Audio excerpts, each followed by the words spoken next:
Patuloy na hinaharap ng ekonomiya ng Pilipinas ang hamon ng matumal na pagpasok ng dayuhang pamumuhunan.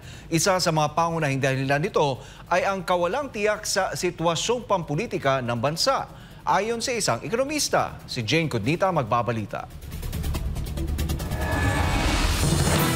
Nagiging mahina ang pagpasok ng Foreign Direct Investment o FDI sa Pilipinas. Ito ang obserbasyon ng isang ekonomista batay sa datos mula Enero hanggang Oktubre 2024. Lumalabas na umabot lamang sa $7.7 billion ang kabuang FDI na pumasok sa bansa sa loob ng panahong ito. Bagamat may pumapasok pa ring foreign investments, hindi ito kasing lakas kumpara sa ibang bansa sa rehiyon. Ayon sa eksperto, malinaw itong indikasyon na may mga hadlang o isyong kinakaharap ang Pilipinas na nagpapabagal sa takbo ng ekonomiya.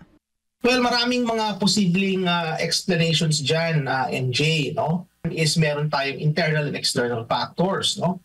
So, an example of external factor would be kung ano yung nangyayari sa global economy, no? Halimbawa, yung pagkakahalal kay Donald Trump, yung mga nangyayaring geopolitical tension sa iba't ibang panig ng mundo, yung galaw ng presyo ng produktong petrolyo sa pandaigdigang pamilihan.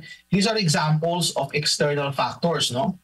And of course, meron din yung internal or domestic factors, MJ. No? So dyan na papasok yung overall investment climate sa Pilipinas. Dyan din papasok yung mga nangyayaring political issues, no, sa ating bansa.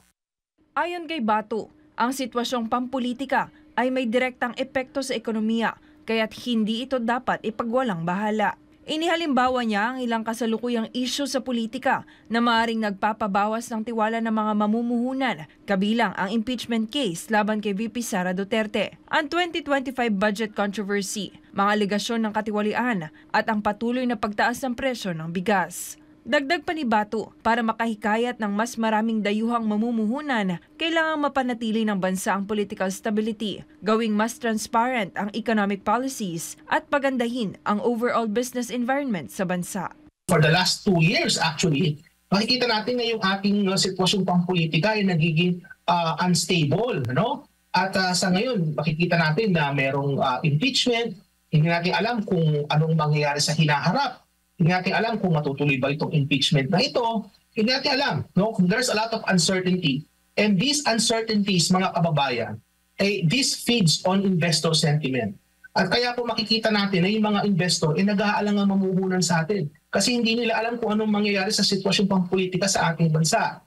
Iginiit ng ekonomista na hanggat hindi tiyak ang direksyon ng politika sa bansa, ay patuloy itong magdudulot ng pangamba sa mga negosyante at dayuhang mamumuhunan. Bilang resulta, naaapektuhan ang daloy ng foreign direct investment, isang mahalagang elemento sa pagpapatibay ng ekonomiya ng Pilipinas. Ito si Jane Codnita, inyong citizen correspondent, nag-uulat para sa Diyos at sa Pilipinas nating mahal.